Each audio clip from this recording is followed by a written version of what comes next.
chose instead to grow this movement by giving everyone the opportunity to benefit from their contribution to the movement. Just like being able to mine Bitcoin in 2008 or 2009, getting early access to mining the Gaju Maru now allows you to mine the greatest number of Gajus and benefit most from being part of this movement. We want to share that with you. We want the whole world to be part of this. We want everyone who cares about our future to get on board and take this from a movement to a reality. We want to see an economy for the people, by the people, now. Join us. Put your fingerprints on humanity's story, our history. Be a leader in the economic emancipation of humanity. It's simple. Go to gajumining.com, select the mining package that's right for you, and get started today.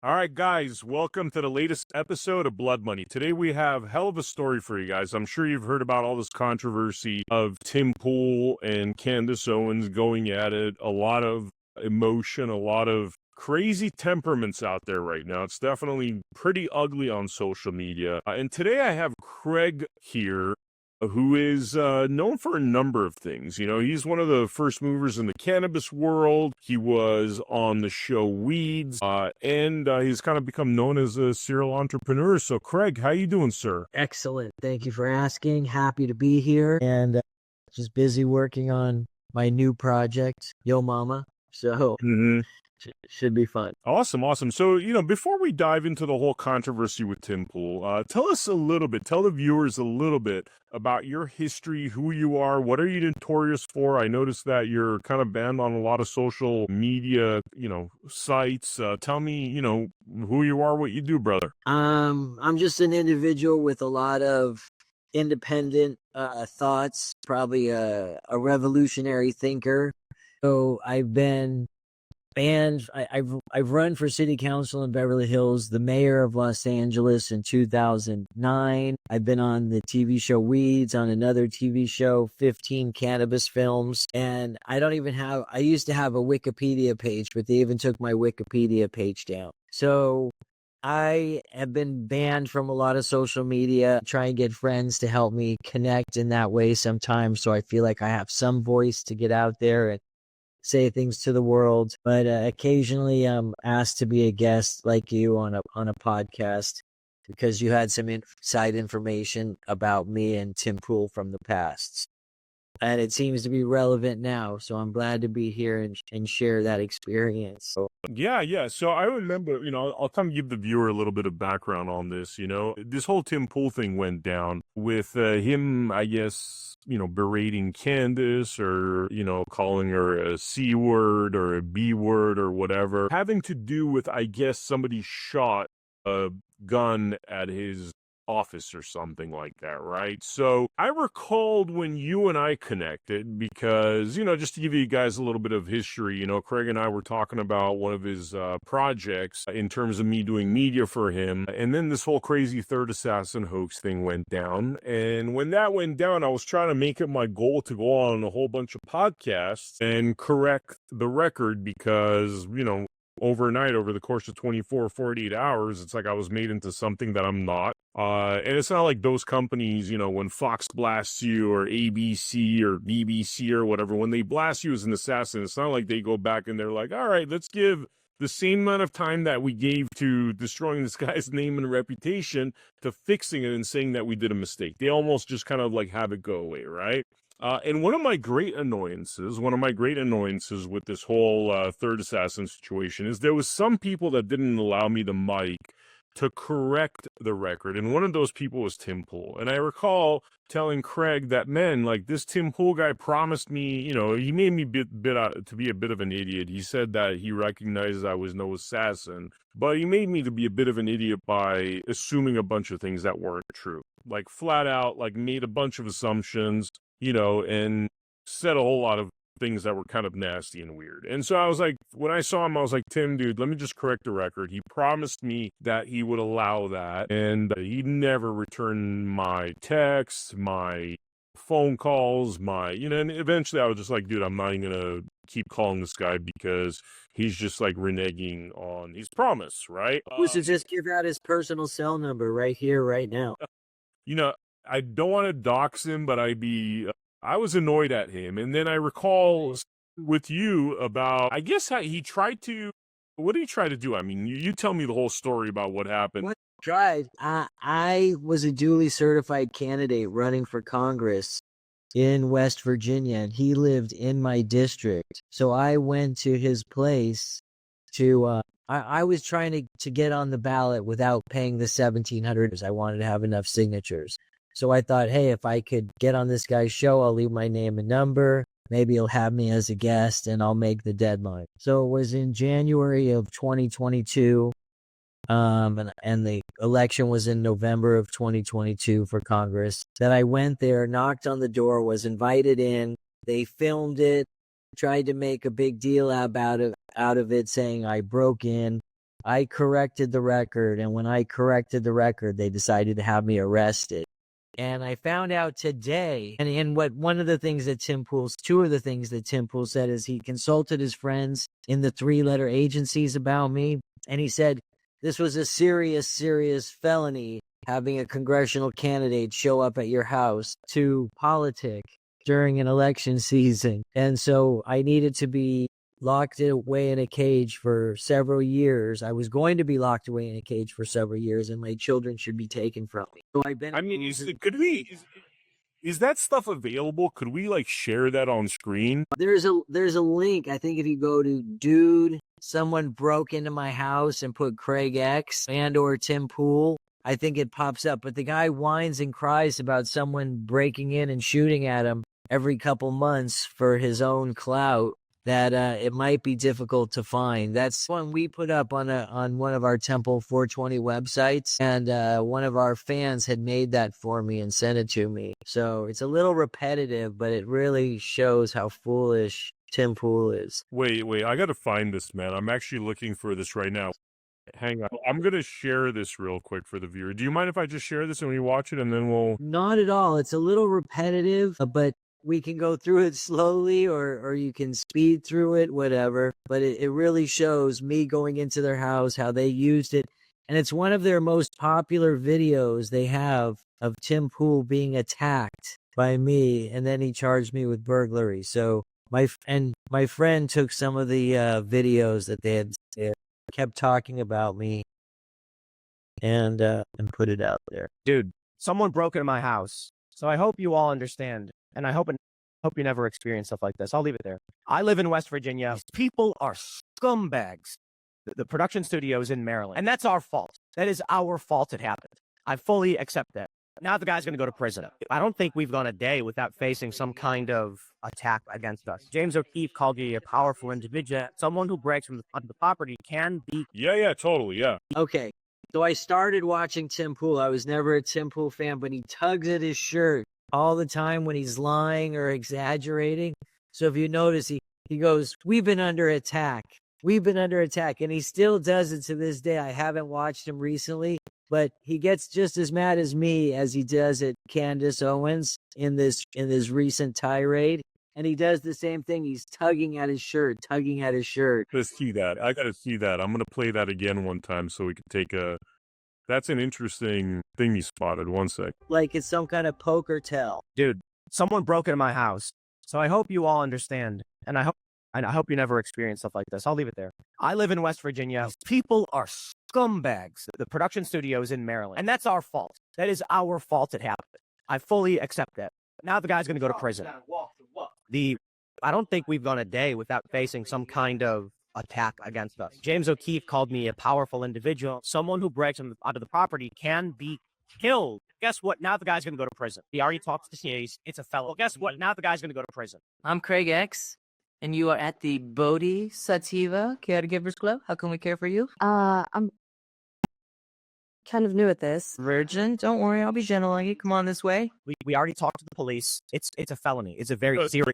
That's because you're in that show Weeds. That's what we're seeing over there. Yeah, so my friend clipped that in. He was trying to make it like, because Tim's saying, oh, he came there to become famous. And I'm like, bro, I'm at 15 weed movies. I'm on the TV show Weeds. Snoop Dogg and I are the only ones on the show to play our own selves. And so, I mean, you're just running as a candidate, and you go to his place basically to tell him about your candidacy, more or less. Like, you're leave clearly my number, all my information, and I knock on the door. I'm invited in, and the guy, like I said, he recorded the whole thing and then never turned in, kind of like what happened with his brother in this recent shooting.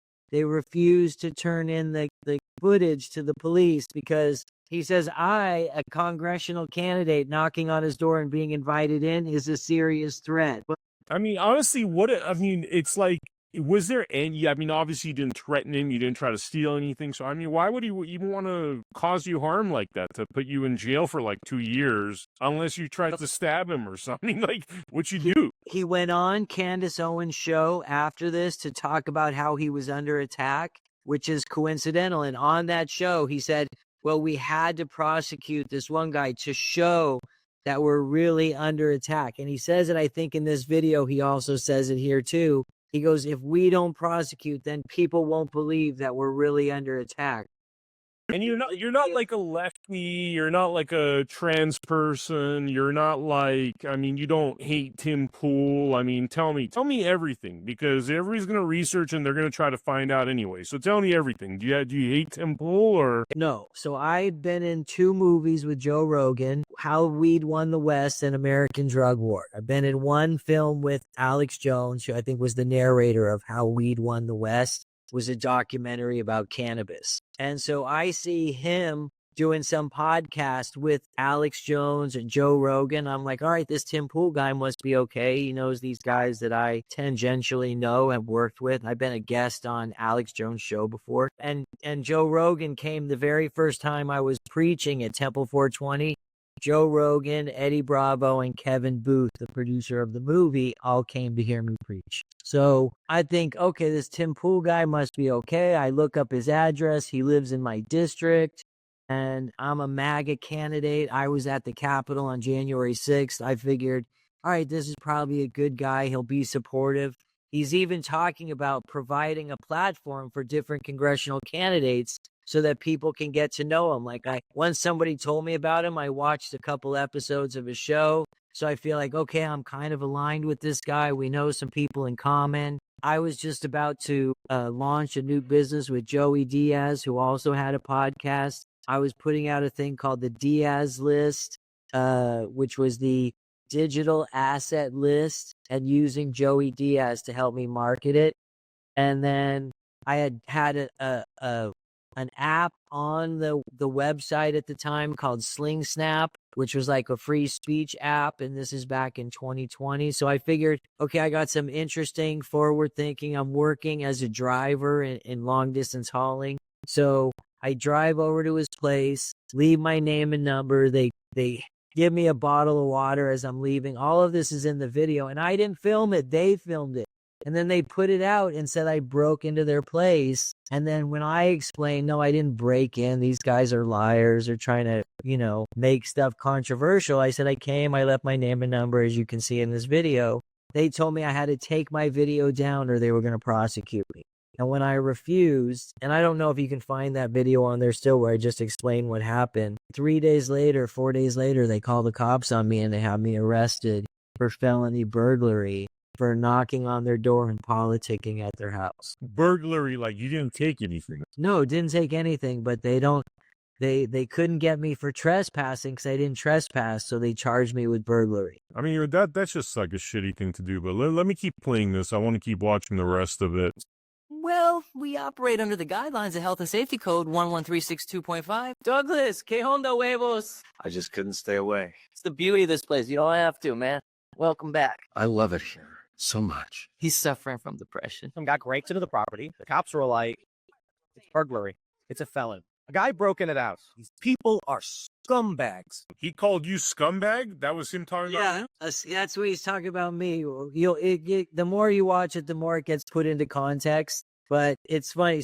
He takes these little clips and then he expands them so you see how ridiculous this guy is being. And like I said, keep watching as he tugs at his shirt with one hand or two hands.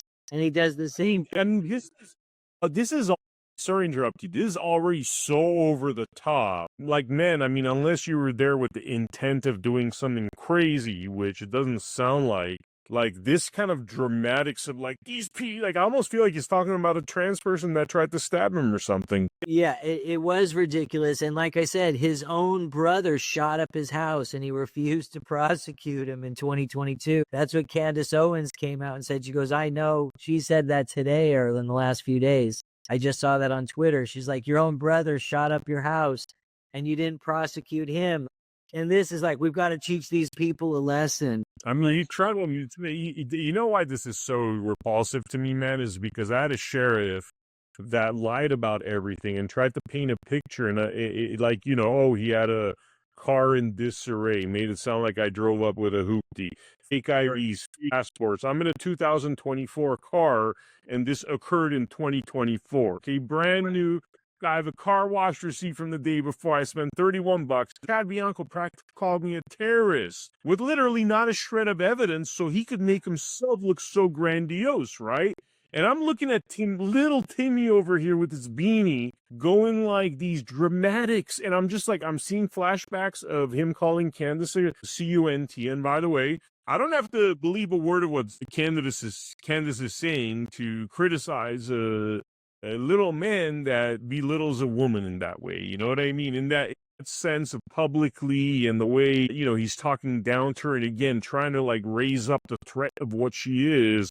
Look, she's a journalist. Like he starts accusing her of, you're going to make us lose the midterms. And I mean, just really dumb things that anybody that's following politics knows that that's not the reason why the midterms would. Well, she had the greatest comeback saying, look, this is what happens when men have too much estrogen.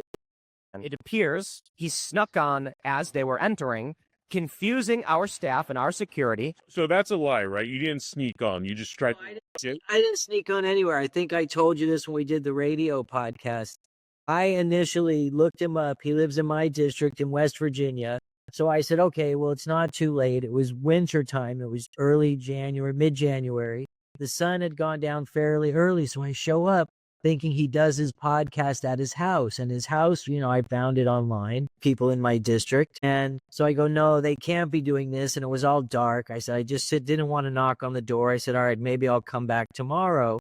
But then I thought to myself, well, maybe they do it in a studio, like right around here, rather than in his actual house. Why would he want all these people coming to his house? So I put Timcast production studio into Google Maps and it says 15 minutes away. And I knew his show was starting, so I imagined he had reception or whatever, because I had seen him in the days before say, this is an office, you know, this is a house, but I don't just live in this mansion. This is a workhouse where we work out of, blah, blah, blah. There's a receptionist. So I was like, cool, there's probably security, reception. So I show up there, and coincidentally, as I'm cruising down the road, I end up right behind these two limousines, which are just black SUVs with darked out windows, carrying Andy No, James O'Keefe. So they stop, and I have to stop on the highway right behind them, and I notice, oh, here's the address that GPS is taking me to. So they go right up the driveway, and so I just follow him up the driveway, having arrived at the same time. One point, he's like, he laid and waited for them to come in so he could sneak in.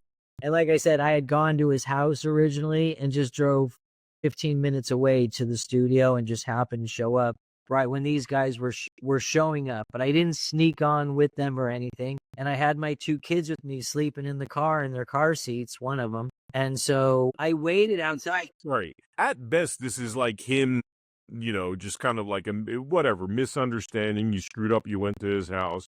Like, you weren't obviously there with two children in the car trying to be malicious. Obviously, it sounds like. No, I was a duly certified candidate for Congress. So I just went there to leave my name and number. And not only that, we have friends in common. So I did reach out to some people that actually knew him and said, hey, could you act as an intermediary? They reached out to him, to his girlfriend, and just no response. They kind of blew off these people that they, you know, well-known people that they know as well. They were just like, whatever. We don't want anything to do with this. We're having this guy arrested. It makes us look good. We set a date for trial. They told me if I would apologize, make a public apology and something else, that they would drop the charges. And I was like, oh, hell no. You guys have done nothing but lie. I've told the truth the whole time. I'm like, let's go to court, show your videos. And they gave us nothing in discovery and dropped all charges the day of the trial. Man, it's very upsetting, dude. I mean, I don't know what's up with this. Like, it's like I don't see a difference between like what Tim did to you or what Chad Bianco did to me. It's like they will do anything for clicks. That's all it is. They will do anything for publicity. They will destroy. And no wonder this prick never allowed me to correct my narrative. After he spent the whole episode, with his zillion assumptions, he just made up stuff. Jeremy at the quartering repeated all of his lies and then actually did more research than Tim, and Googled me and started putting highlights of me from some of the films, TVs, magazine, pictures of my kids and stuff. So still bad-mouthing me and saying everything Tim Pool said was true and correct and that I had done all this stuff. And so you'll see he goes from being allegedly to like, no, he broke in, he did this. So he totally slandered me as well. It is what it is. We live in that kind of world where people will take the risk of harming people they feel are below them to promote themselves, make themselves look more visible, bigger, important. Like you said, get those clicks and get their name out there. Here, I'm going to play a little bit more of this, but then after we're done, I want you to tell me a little bit about the repercussions of how Tim's exaggerations and lies affected your life. One sec here. That's our fault. That is our fault it happened. I fully accept that. After we are being attacked and our lives are being threatened, this guy said, I want to be famous. Welcome. I'm Craig X. And he walks up to our front door right after the guest said, come in, when we were greeting everybody, making sure everyone was taken care of. And that's our fault. That is our fault it happened. I fully accept that. Because I'm running for Congress. I'm running for Congress in the 2nd District in West Virginia. Well, I wave to this guy. If you just sit up. Can I just leave you guys my name and number? Okay, thanks so much. And if you're going to put that on, go to craigx.com. The guy's going to go to prison. And 15 weed films. And I'm just a working class guy. I drove 7 hours to. What's your name? It's nice to meet you. No, I'm running in West Virginia. In your district. In district. Thank you so much. Appreciate it. You guys have a good evening. People are scumbags. People are scumbags. I don't like prison systems. I don't like locking people up. I get it. This guy was a fan. I have no choice. We've already talked to the police. It's a felony. It's a very serious felony. The guy breaks into the property. The cops were like, it's burglary. It's a felony. The production studio is in Maryland. I live in West Virginia. Illegally. I know I said it. I'm running in West Virginia, in your district, in Tim's district. I'm running for Congress in the 2nd District in West Virginia. A guy broke into the house. Now, let's address this. Some people may have seen it. He's lying. He's trying to claim that he was let in, and it's all just lies because these people are scumbags. Scumbags, man. So we have this guy enter the property illegally. I know I said it. We already talked to the police. It's a felony. It's a very serious felony. This guy's likely going to go to prison. So he admitted everything. The rest of it repeats. It's the same information generally, or? I think there's a little new, fresh information at the end, but for the most part, it repeats, and it just talks about Tim. I mean, you can basically see they invited me in. They gave me water. I left my name and number. I clearly wasn't a burglar. And they made a whole video out of it about stranger breaks into the property and had, like I said, had me arrested. I had to sell my house just to cover the legal bills. I got in a custody battle over my kids for it because I'm now facing prison time. And I was facing, I think, 5 to 7 years or 4 to 7 years of prison time for knocking on the door, being invited in, leaving my name and number, my website, them giving me water. So it wasn't like they perceived any threat whatsoever then. The only threat was to their credibility. And I thought about suing, but I thought how corrupt the court system is to even accept that as a felony. And would justice be served, or should I just trust God? Isaiah 51, I think, says, Vengeance is mine, says the Lord. So I do believe in God. I believe in the Bible. So I just put it in his hands so far. And I think that the credibility, when he started coming out and saying those horrible things about Candace, I was just like, oh, this guy's credibility is shot. You know, he's already such a bad guy. And now to be attacking Candace, she's concerned about one of her best friends being murdered and the murderer walking free. And he cares about, the midterms. You know, it's more important. You know what it is? This guy is a Chad Bianco, because he did it. I saw him do it to you. I saw him do it to me. And dude, if you're going to go talk shit about a man for 20 minutes and say a bunch of shit that you're assuming, no receipts, this is not what journalists do. And then to not give that person 20 minutes to be like, you know what, Tim, sorry, bro, you got it a little bit wrong. Like saying shit like, he made it seem like what an idiot. He would walk into a Trump rally with guns, like this image of essentially what Chad Bianco had painted, which is this kind of like Unabomber redneck living in a shack with his hoopty disheveled, the car in disarray, right? Fake IDs, fake passports. So it's like I got this big beard, pop belly, total redneck, chewing tobacco in my mouth, whatever it is that he conjured up, and he walks into a Trump rally, and I get it, man, like, you love your way, but that's like, you shouldn't walk into the Trump rally. So the image is this big redneck guy with a machine gun being like, nah, 2-way, I'm still coming into the Trump rally, which is like, nothing close to how it went down. It wasn't even involving a Trump rally. That's what's crazy about it, is all these assumptions were like, oh, this crazy dude, like, 2-8. The third assassin was all over the press with your name. You were called the third assassin. And you would think, if you're a real patriot, you look up that dude. Okay, by the way, let me tell you what happened yesterday. President Trump announces my investigation on his Twitter, okay? He announces my election ballot fraud investigation in California. Literally uses words from my expose. And the reason why I know he's talking about me is because one of his closest confidants texted me today, and he said 100% what President Trump talked about yesterday, which is that California is trafficking ballots and there's truckloads of evidence out there, is my investigation, right?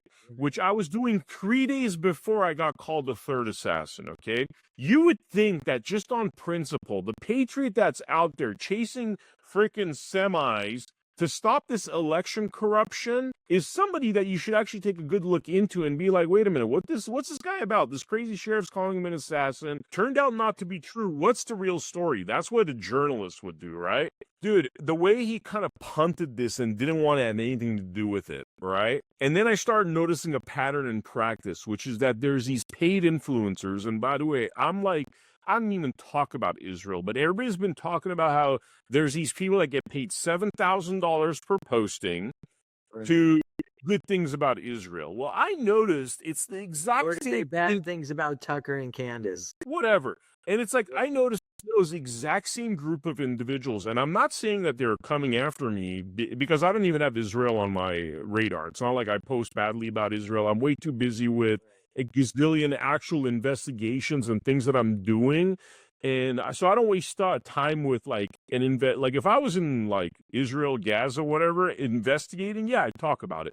But I got other stuff like this election ballot fraud situation that I've been investigating for like 14 months now, right? So the point I'm trying to make is that if you're a real patriot, you're a real like MAGA or whatever he professes to be, bandwagon that he hopped onto, because I remember in 2021, he was berating people for not getting the COVID vax and for not wearing masks and stuff. So whatever the flavor of the day is, so now he feels like he's part of that MAGA tribe, whatever, then you know what, man, if a guy's out there risking his well-being to uncover ballot fraud, and by the way, now we know it's significant enough as of yesterday, December 14, and by the way, this is probably going to play later in the month, but December 14, President Trump comes out and says there's been truckloads of ballots. One of his closest associates confirmed. She's talking about my investigation. Well, dude, you're dropping the ball as a so-called journalist. Like, you see what I'm trying to get at? Like, this is like you're dropping the ball.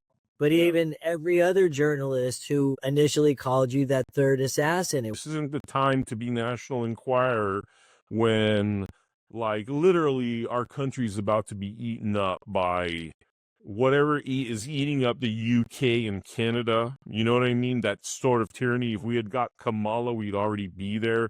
That's a scary thought that we're one election away from basically becoming slaves in this so-called free country, like the way they're treating people in the UK. So there's like your serious shit that real journalists have to cover. And I don't know, dude. It's really, to me, this is so fucked up that, like, you as a patriot, you go out there, you want to run for office, you want to, you're like, oh, things are messed up, and this dude like makes you lose your house, almost lose custody of your kids, which, by the way, exact same thing happened to me with the Chad Bianca third assassin hoax. I went through a messy divorce, and my ex, perfect, once your ex is called a third assassin, and by the way, my kids are in the United Kingdom, so even gun owners, they look at like crazy people. Once they're called a third assassin, she had all the weapon in her hand to be like, well, you ain't talk to your kids until they're adults anymore. So I feel your pain. I mean, I feel your pain because false accusations, like these false accusations, have cost me ungodly amounts of money. It also costs you ungodly amounts of money. You seem to have lost your house. I could tell you that I lost property for sure because of these ongoing costs. It's fucked up, man. Sorry. I mean, I know I'm ranting. I just feel your pain, dude. It's so fucked up that he did that to you. What's wrong, sweetheart? Yeah.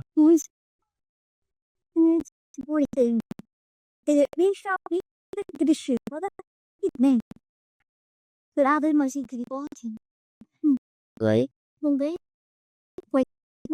I'm doing a podcast here. Remember to say hi real quick. This is my daughter, Julie Roberts. How you doing? How are you? Did you get your shoe on? You got to dance in front of the whole town? And everyone's no way. All right. Don't cry. Don't make some purpose. Yes, or that's it. And they finish your whole street. Wow, dude. Is that the daughter you almost lost custody of because of Tim Pool? Yeah. And the daughter, her and her brother have been with me for 2 years now. So for 8 months, they were with their mom, but their mom was unfortunately not treating them properly. So they ran away, came to me, and their mom called the police, and she didn't have custody. So we had to go. We've been in court still for 3 years. We have social workers checking on us. It's been crazy, but thank God the kids are doing well in school. They're happy and with me. So that kind of rift that you had for 8 months was because of Tim Pool. She thought because I was facing a felony, she could just steal the kids and get money from me and have the kids. And so I didn't fight or try and get them back for those 8 months. She went and filed in court to get permanent custody, but they didn't give it to her right away. The kids ran away. They got to be with me. They've been with me for 2 years now. So it takes 3 years. I mean, it's so ridiculous. The kids are old enough to decide they wanted to be with me. And I wanted to spend time with their mother, but she can only see him now under court supervision. So wow. Yeah, she was not treating them well, and they shared that with the court. And the fact that she told the kids to lie about me in court, the court didn't appreciate that. So fortunately, I guess men have more rights these days than they did in the past. And I think that it's important when the kids are young that they have their father in their life. And she was trying to keep him out of my life. And I still, even though I think she's crazy, I'm sure most men think their exes are crazy, I still want them to have a relationship with her because she is the mother. So I was very fortunate. My parents split. Your parents are still together. It's so nice to see. But my parents split up and remained good friends. And I feel very fortunate that when we're all in town together, they still all come together and spend time with the kids and their kids. So I was hoping to have a more amicable separation, but it didn't work out that way. And it was partly made worse by the fact that I was facing years in prison that she thought she could get away with just taking them without a court order. So regarding Mr. Poole, is there anything that we haven't talked about that's worth mentioning? Well, I think one of the things we discussed on the radio one that I guess you did for X was, is Tim Poole a Fed? And my feeling is that there is a high probability a high possibility that he's a federal asset, not necessarily a federal agent. But because of the timing, the places that he's shown up, and the way he's acted so exaggeratingly victimish in these situations to get himself more publicity and to potentially harm the people he was attacking, being myself, you, Candace Owens, and kind of, is that an act of someone who works as a federal asset? And I think one of the things that we talked about on the X program was the perfect timing of him in Ukraine to get the coverage that really bolstered his career, and the fact that he seems to be pushed in the algorithm at some level because he's controllable and malleable. And so my supposition, my best guess, is that he does have some kind of celebrity handler, some news handler that keeps him in line and keeps him doing something that would be pleasing to the establishment rather than. Yeah, look, I have no doubt. I have no doubt on that level, because let me tell you, when we're going through kind of the dark ages of censorship after January 6th, when they shut down all of our accounts, right? You know, I watched Tim Pool survive a lot of things that most podcasters did not survive. And I bet you anybody that looks at those old episodes and compares and contrasts with a lot of the people that were getting canceled will wonder, why did Tim Pool always have that in that allowed him to get away, get his accounts back? I know they took out some episodes. He never had his entire channel shut down. We had 7 of them shut down. I know people that had a dozen shut down because they didn't like what they were seeing. So there's a lot of fingerprints there to somebody that is being given a pass on a lot of things and feels like they have impunity. And after this event, I watched a little bit of Tim Pool and I paid attention to him. Besides picking up on this thing where he's always pinching his clothes when he's lying or exaggerating, he also talks about, oh, well, I'm rich, I'm this, I'm that. He's very egocentrical and just seems easy to control. Someone who is driven by money, driven by fame, and thinks so highly of himself that he even thought he could make music. The music stuff was hilarious, dude. That was hilarious. And that's like Hollywood 101. You and I would travel similar paths. It's just like, dude, if you're a famous actor, you're just never going to be a huge musician. It's just, when was the last time that you saw the greatest actor ever also be a great musician? It's like Elvis, right? You know, it's like shitty actor, great musician, you know? I one time found at a used record store, Captain Kirk, Melody Shatner. What's his, I don't want to call him Marlon Shatner, William Shatner. William Shatner. He was doing cover songs of 60s hits as spoken word, and it was so bad, it was awesome. That sounds like the coolest thing ever, by the way. It was an old album. I don't even know if you could find it, but it's William Shatner's spoken word, and I found it at a thrift store. This was when albums were still real cool to have after CDs had come out. And so we would listen to it, and it was kind of classic. It was so bad it was good. And that's kind of what Tim Pool doing music to me was like. You have a following of 1 million people on X now, on Twitter. So now you think you can publish music and actually do a decent job. And it just sounds so derivative of these other bands. I happened to what I was doing on my bag on Tim Pool research before we got on. I put in Tim Pool, the worst things about Tim Pool, and one of the things that popped up was one of his songs. And I listened to it, and I was like, oh my God, which band is this he's copying? You know, it's funny to see these guys going through the same follies of what I've seen so many go through in Hollywood. It's the exact same things happening. You know, I don't think Tim Pool could even produce a second show that'll get an audience, and which is what happens with a lot of these guys. They'll have one podcast that's working, and it's not that much of a genius idea. It's a bunch of people sitting around talking about stuff, and he's going to try to do, he thinks he could do movies now. He thinks he could do albums. He thinks he could do other shows. Guaranteed he's going to fail at everything. I've just seen the story. I'm an old fart now, man. I've seen the story play out. The story of egomaniacs that think they're celebrities, which, by the way, always ends in a very shitty way. It's like Tim Pool probably lost half his audience in the last 3 weeks, you know what I mean? So we're kind of seeing his like credibility fall apart. It's always like this, though. It's always like this. Ego gets out of hand. They think they could do all kinds of shit. And by the way, you know what's funny, man? I've gone up to Tim Pool types. I'll just say Tim Pool types, including, some of Tim Pool's people, and been like, look, dude, you guys need like network executives. Like, you guys are trying to play it like you're this big network now. Well, and I know they're monetized. He has a lot of money because it's this new media thing, and he already captured a lot of it. But to really go from this point to the next point, as opposed to going from here to here, which always happens unless you figure this out, you need like network executives, you need development people, and you need to surround yourself and build like a network. Like you and I have experienced networks in Hollywood. That's just the way it is. You need backroom creative talent, and the basics, they don't even get it because it's so much ego driven, you know what I mean? That it's like, it's me. Well, no, dude, if you're going to build something beyond, like, it has to be more than you. Well, didn't the Daily Wire took a decent stab at it when they did the Run, Hide, the movie about the high school girl shooting? Did they also do Lady Ballers? Neither one of those were great productions as far as production value goes.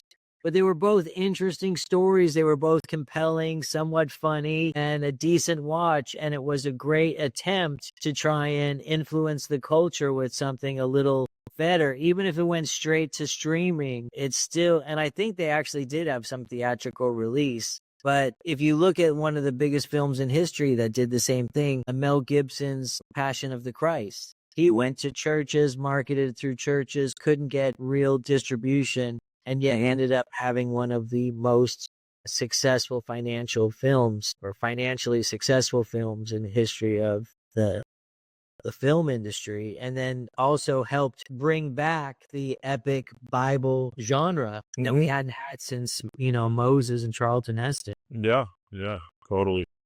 See, if they bring on talent like that, I mean, you're talking about Mel Gibson, it's, yeah, it's a tough one when it comes to movies, man. It's just so huge of a miss category, and when they hit category, you're talking about this. You know what I mean? It's like exactly. Gibson pulls it off. Like I almost feel comfortable giving Gibson any film, and he could pull it off. But how do you know? How do you know? He is pretty great. My son Sam, my 10-year-old, is gonna be in a movie that he's in called Coyote. They just filmed with Isai Morales and a woman named Renee Notney, a Mexican beautiful actress. So Isai plays the anti-hero. He's a former coyote guy, but he rescues the girl from the cartels who kidnapped her to sell her into sexual slavery. One of the migrants crossing the border in the caravan. That sounds like a cool, interesting film. Yeah, and Mel Gibson's in it too, so that's the only reason I mentioned it.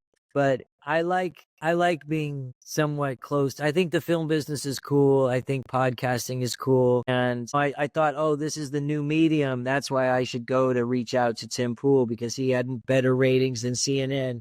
But like you said, his ego has created a problem. He's crashing right now. And I don't know if he'll be able to come back or not. And I don't care one way or the other.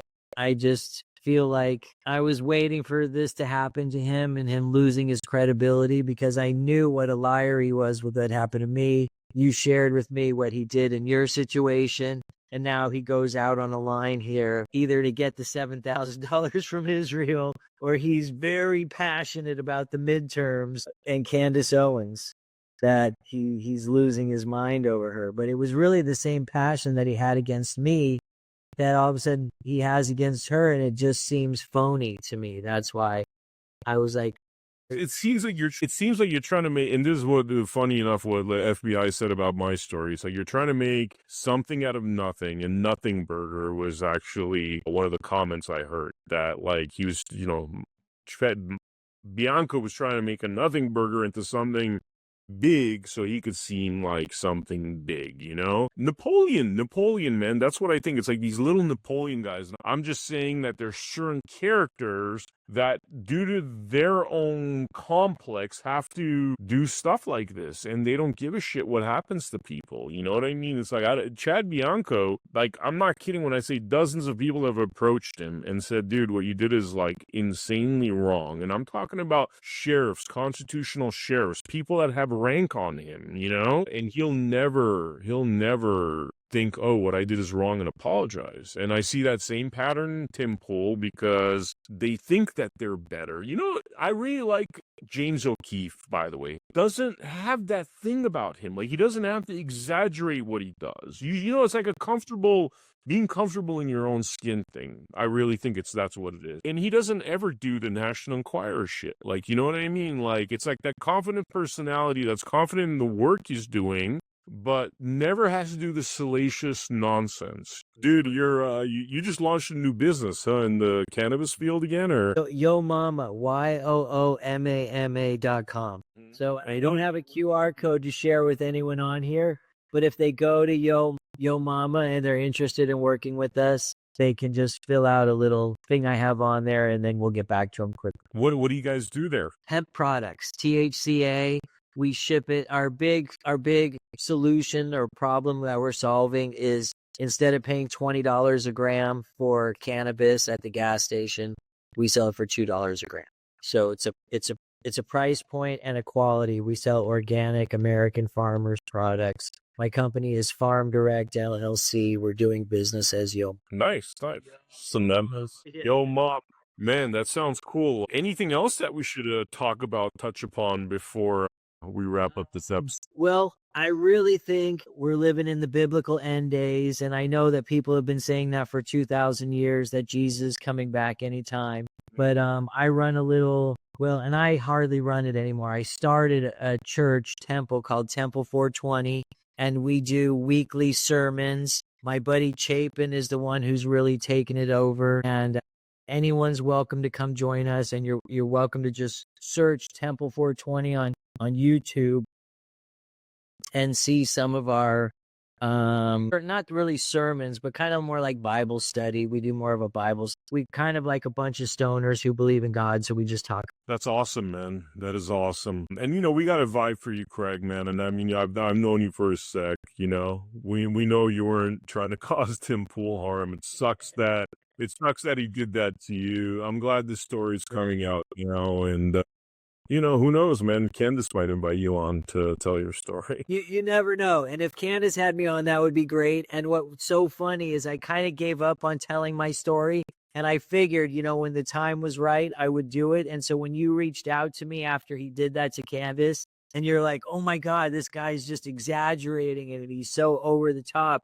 And I remember this happened to you. Do you want to be on the show? I was like, yeah, perfect timing. Let's do it. So I'm glad to be here with you, Vem. Thank you. Thank you, brother. Because the one thing, when someone does something horrible like that to you, and you're maligned and slandered and libeled or whatever, you feel voiceless. You really don't have the power that they have to get your voice out there and defend yourself. And you don't want to seem like a maniac going on and trying to defend yourself too hard. Otherwise, it's like Shakespeare said, do you protest too much? So you kind of have to let the time go by, the water settle, and then an opportunity like this to share my story with your audience is appreciative. And, you know, I think the question that we posed on X was, is Tim Pool a Fed? I think the circumstantial evidence leads one to believe that. Obviously, I can't prove that beyond a shadow of a doubt, but I think that there is a substantial amount of circumstantial evidence that makes me feel that leads me to believe that. Yeah, and I would 100% agree with you, man. I believe that's a fact. And people that get away with stuff that other people don't, I mean, that's the ultimate Fed, you know, the right. Big red flag is when, you know, you see somebody get away with stuff that regular people don't, you know? Well, and then he goes on and pushes the Fed slop narrative that Tyler Jones, I don't even know the guy's name, Tyler, the shooter, the executioner, that he's the lone gunman, that this was not any kind of conspiracy, that one lone guy who's never killed anyone in his life, some A student, suddenly had has the perfect weapon, leaves his DNA behind, writes this strange, weird letter to his supposed furry lover, and the whole thing's knitted up and sewn up within 33 hours, just like the Freemasons like it. And it just seems like bullshit from day one. Yeah. I've even said I wouldn't be surprised if Charlie's actually alive. I really wouldn't. But the more I'm learning, I'm actually thinking he actually is most likely dead, which then that's scary because it would be a better world if they fake this whole thing. I totally agree. But I also agree that I really do think he is dead. And I think that he may have been electrocuted. I think that's one of the things we talked about on the show last week is there was such a quick timing thing. And I've seen people get shocked with those tasers and they just get knocked out. And maybe they killed him once they got him in the car. I don't know. I'm no expert, but I've enjoyed watching Candace Owens shows, and I think she's sincere for sure. This has been awesome, man. I really appreciate coming on the Blood Money podcast. Unless there's anything else, I could kind of wrap up the episode. Stay blessed. Appreciate you having me on. Thank you for your time. And send me a link when it's all ready, and I'll share it with my people. Awesome. Thank you, viewers, for joining us for this Blood Money podcast. Make sure you check out AmericaHappens.com, where we have all of our latest episodes posted, and I will see you all on the next episode of Blood Money. Thank you. Over the last 30 years, we have seen the value of our work diminish and the price of real assets like land and homes increase to the point that for most people under the age of 40, the hope of owning their own home has been lost. The response of governments around the world to the 2008 global financial crisis and COVID was to defer the cost of these events to the future. They did this by printing money, in effect selling our futures to pay for their bad decisions. This is corporatism, not capitalism. Money printing didn't hurt those in power, nor those who supported them, because they had real assets, property, shares and businesses that rose in price to match the inflation of money supply. But for most of us around the world, it sold our future for a fraction of its value. In response to this, a mysterious figure known as Satoshi Nakamoto created Bitcoin. He wanted to create a currency that could not be printed on command, thereby devaluing our labor. A currency that could be traded electronically between people without intermediation, allowing all of us to participate fairly in the economy. But if you tried to buy your groceries with Bitcoin, you'd stand at the checkout for at least 10 minutes, probably hours, waiting for the transaction to process, and the fee would cost you more than the carton of eggs and bag of apples. Bitcoin's limitations meant that it stopped being considered a currency in 2016 and was instead called a store of value. But it opened the door for someone to create a genuine currency that nobody controlled, but everyone could use. That someone is us. We created the Gajumaru blockchain and the Gaju currency. The Gaju is real money you can use, whether that is to buy a loaf of bread, pay for a haircut, buy a t-shirt, in fact buy or sell anything. It is a currency for everyday use. On Gaju Market, anyone can buy and sell any legal goods or services, just like you would on eBay, but at a fraction of the cost. Like Bitcoin, Gajus are mined on a computer. Unlike Bitcoin, mining Gajus does not require specialized equipment, nor huge power supplies. During our protected rollout, you can mine this on everyday computers, like the ones that sit in your home doing nothing for most of the day. We are working to get millions of people like you to mine the Gajumaru and be rewarded with Gajus that you can then use as real money. At the end of 2026, the Gajumaru will open to public mining. By then, we will have brought together millions of people like you to mine the Gajumaru. This will create such powerful combined computing capacity across so many millions of people that the Gajumaru can remain highly decentralized, enabling an economy for the people, by the people. To make all of this possible, we offer a variety of mining packages that combine all of the software and services you need on our website, gajumining.com. The software is simple to install, and there is a step-by-step guide that will get you mining and participating quickly and easily. You can buy those packages now. You can start mining the Gajumaru and being rewarded in Gajus now. select a suitable mining package from the gajumining.com web store, install and activate the software on your device, and start mining today. This is an opportunity to be part of a movement to restore our humanity, our dignity, our sovereignty, creating a better future for everyone. For the first time in thousands of years, you will directly benefit from your work, your ideas, without being taxed by intermediaries or needing permission to be part of the global economy. We believe that capitalism is I win, you win, we all win, not I win, you lose. That's corporatism. We refuse to pursue venture funding that would demand we play the corporatist game, and chose instead to grow this movement by giving everyone the opportunity to benefit from their contribution to the movement. Just like being able to mine Bitcoin in 2008 or 2009, getting early access to mining the Gaju Mari now allows you to mine the greatest number of Gajus and benefit most from being part of this movement. We want to share that with you. We want the whole world to be part of this. We want everyone who cares about our future to get on board and take this from a movement to a reality. We want to see an economy for the people, by the people, now. Join us. Put your fingerprints on humanity's story, our history. Be a leader in the economic emancipation of humanity. It's simple. Go to gajumining.com, select the mining package that's right for you, and get started today.